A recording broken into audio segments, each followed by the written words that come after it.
কেন অনেক লোক আসছে এখানে। অনেকেই বলে দ্বিতীয় সেন্ট মার্টিন, কেউ বলে রাঙামাটির একটা অংশ। প্রচুর ঘুরতে হবে। ঈদ পরবর্তী সময়ে যে যত ঘুরবে তার তত মন তত ভালো থাকবে। যমুনা নদীর মাঝে খুব সুন্দর একটা চর জেগে উঠেছে। এখানে আসলে আসলেও মনে হয় যে এটা কক্সবাজারের একটি অংশ আর কি। মানে খুবই মনোমুগ্ধকর দৃশ্য। এটা নগরবাড়ি থেকে একটু ভাটিতে হয়। আমরা আসছি নগরবাড়ির পোর্টে। সাথে আছে বড় ভাই মিজান ভাই, আছে বাবু মাস্টার, এবং সাথে আরো আছে আফজাল ভাই আছে, সুমন কাকা আছে, সাথে আছে যে আমার ছোট বোন, মানে সুমন কাকার মেয়ে। একটু বাইরে আর কি, নগরবাড়ির পোর্ট ওই পাশে আছে। অনেক সুন্দর একটা জায়গা, একদম ছোট কক্সবাজার, ছোট মিনি কক্সবাজার বললে সমস্যা নাই। এবং খুব সুন্দর একটা জায়গা। মাস্টার, প্রচুর ঘুরতে হবে। ঈদ পরবর্তী সময়ে যে যত ঘুরবে তার তত মন তত ভালো থাকবে। যারা ঘুরতেছে না সেকেন্ড দিন সাথে মিজান ভাই আছে।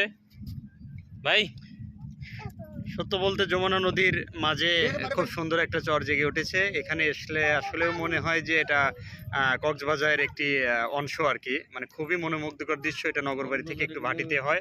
তো আপনারা এখানে আসবেন। আমরা নৌকা রিজার্ভ করে নিয়ে এসে চরের মাঝে এখন আছি। আমাদের চারপাশেই কিন্তু নদী। আমরা যেখানে আছি এখন একদম একটা চরের উপরে, চারপাশে নদী আমাদের ঘিরে আছে। খুবই মনোমুগ্ধকর দৃশ্য এবং বাতাস এত সুন্দর আজকে, বাতাস আল্লাহ তাআলার প্রকৃতি। সবাই এখানে আসবেন, ঘুরবেন, বেশি বেশি লাইক করবেন, সাপোর্ট করবেন, আর সবার কাছে দোয়া চাই। সাথে আছে আমাদের শ্রদ্ধেয় বড় ভাই আফজল ভাই। আফজল ভাই অনেক দিন রিকোয়েস্ট করার পরে আজকে আমাদের সময় দিছে। এটা নগরবাড়ির পোর্ট, আর ভাইয়ের মুখে আমাদের তার অনুভূতির কথা শুনবো আজকে। ভাই এখানে আসার কেমন লাগতেছে? এখানে আসলে আলহামদুলিল্লাহ, খুবই ভালো একটা স্পট। এখানে ঘুরে বেড়ানোর মতন একটা জায়গা। কেন অনেক লোক আসছে এখানে। অনেকেই বলে দ্বিতীয় সেন্ট মার্টিন, কেউ বলে রাঙামাটির একটা অংশ। আমরা দেখতে পাচ্ছি আমাদের সামনে মিনি নদী, কক্সবাজার। মিনি কক্সবাজার বলা হয়। আশপাশে অনেক বন্দর এলাকা, মূলত একটা নগরবাড়ি ঘাট বন্দর এলাকা। এটা প্রাচীন যুগের বন্দর। আমরা সেই বন্দর এলাকা অতিক্রম করে একটু ভাটির দিকে এসেছি, যেখানে ডুবো চর উঠছে, যেটাকে দ্বীপ চর বলা হয় বা ছোট সেন্ট মার্টিন দ্বীপ বলা হয়। এক একজন এক এক নামে ডাকে। এখানে অনেকেই ঘুরতে ভাই আসে। এটা লোকেশন আমরা এখন আছি গোপসলন্দা, সোজা উপার চরে। আচ্ছা আচ্ছা, অনেক সুন্দর, বাতাসটা অনেক সুন্দর ভাই। বাতাস, মুক্ত বাতাস। এখানে নির্মল বাতাস, যাকে বলা হয় নির্মল বাতাস, ভেজাল মুক্ত। ভাই আপনার স্মরণীয় একটা দিন, যেটা খুব ভালো লাগছে একটা দিন, এমন মানে কোথাও গেছেন বেড়াতে, ঠিক আছে, যাওয়ার পরে খুব আর ভালো লাগছে, মানে আকর্ষণীয় একটা জিনিস, অন্যরকম একটা জিনিস লাগছে আপনার মনে, যে আজকে এই জিনিসটা মানে আনকমন সবার চেয়ে? আমার এমন সবচেয়ে ঘটনা? ভালো লাগছিল আনকমন জিনিস, ঢাকার বোটানিক্যাল গার্ডেনে একদিন বেড়াতে গেছিলাম। একাই গেছেন না গার্লফ্রেন্ডকে নিয়ে গেছেন? ওখানে গেছিলাম আমার ছেলে এবং ভাতিজিকে নিয়ে। ছোট ওরা তখন, কারো বয়স 4 বছর, কারো বয়স হয়তো 5 বছর।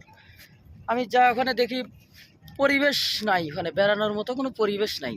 খালি জোড়াই জোরে বসে আছেন আর কি। অশ্লীলতার মতো এরকম একটা ভাব। তবু আমি একটু ছেলে ভাতিজিকে রেখে বাদামওয়ালার কাছ থেকে বাদামের ঝাঁকাটা নিয়ে আমি যখন এই কিছু ঝোপঝাড়ের দিকে এগিয়ে গেলাম, কিছু অলৌকিক কিছু ঘটনা চোখে পড়লো। আমি ওই সময় যা কিছু বাদাম বেচার অভিনয় করে একটা একটু অলৌকিক কিছু ঘটনা দৃশ্য দেখেছিলাম, যা এটা আমার মন বা আমার চোখে যা দেখেছে এ পর্যন্তই, কারণ এটা বলার মতো না, হয় না।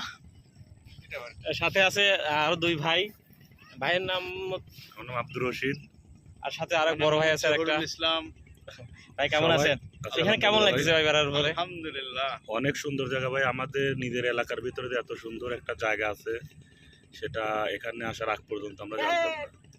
আসার পরে আমরা বিশেষভাবে অবগত হলাম। আমরা যারা বিভিন্ন দেশের বিভিন্ন প্রান্তে ঘুরতে যাই, অবশ্যই দেশের বিভিন্ন প্রান্তে যেতে হবে, জানতে হবে দেশের বিষয়ে।